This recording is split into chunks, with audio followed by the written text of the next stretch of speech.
So first properties of the instantaneous center. In that first properties, at the instantaneous center of rotation, one rigid link rotates instantaneously relative to the another for a configuration of the mechanism.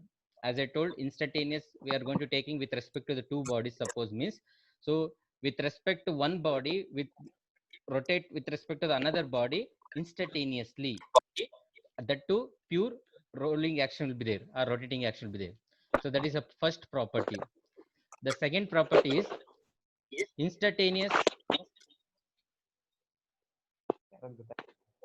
Second property is instantaneous center is one about which the body has pure rotation, hence for which having straight line motion, the radius of curvature of it is at infinity, and hence instantaneous center of this lies at infinity. This is very important. I will read once again. The instantaneous center is one about which body has pure rotation. As I already told that instantaneous point is the point, on that point the body taking a pure rotary action or rotation action. Suppose if the body having straight line motion,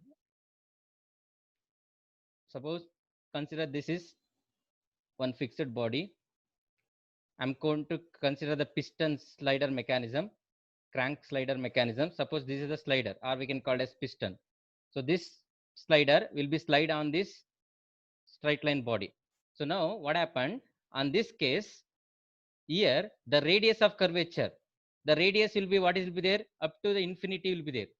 The radius of this for the straight line will be infinity level. Therefore, when the body moving on a straight line motion, what the instantaneous center, that instantaneous center will be normal to this slider will be there, and that this instantaneous center will be infinity. It is infinity.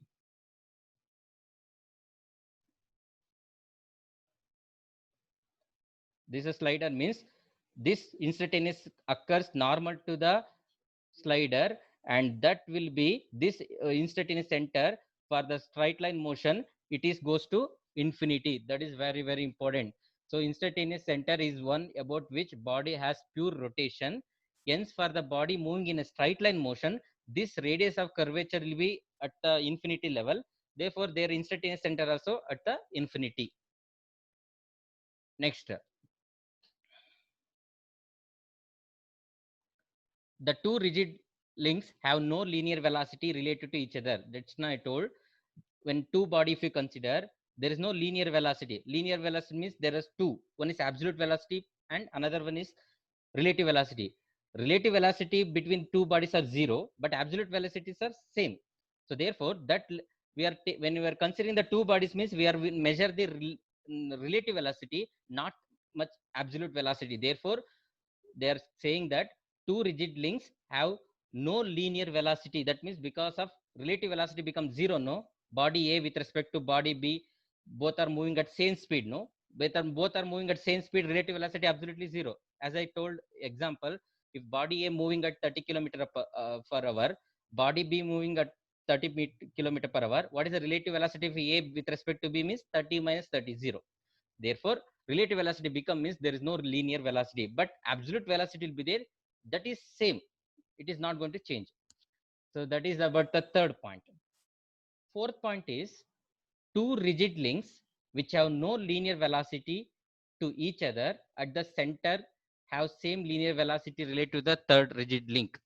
So that means two rigid links have no linear velocity to each other at the center and same linear velocity related to the third body. Suppose you consider the three bodies.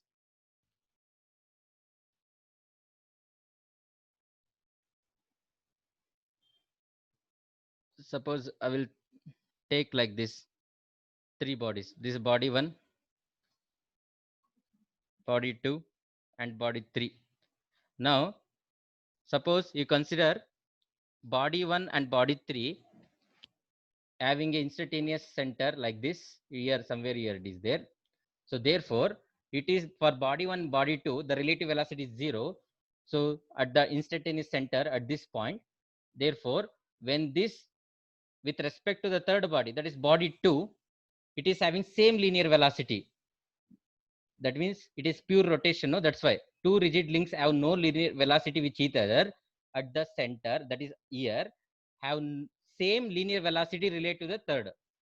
So that means when body 1, body 3 having zero velocity at this point, linear velocity, with respect to the third body also, it is having same relative linear velocity will be there. So that is the meaning of fourth property. And fifth property is an instantaneous center is a point about which one body rotates related to the for a given position.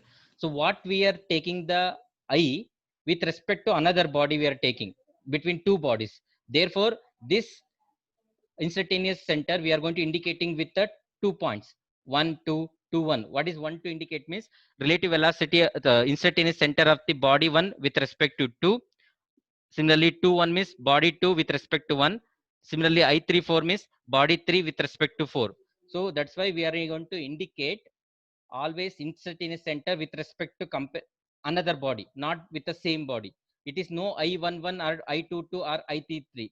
We are going to taking with the another body. Therefore, I12, I21, I34, I43, or I56 or I65 like that. So that's why it is denoted by two terms, points. And next,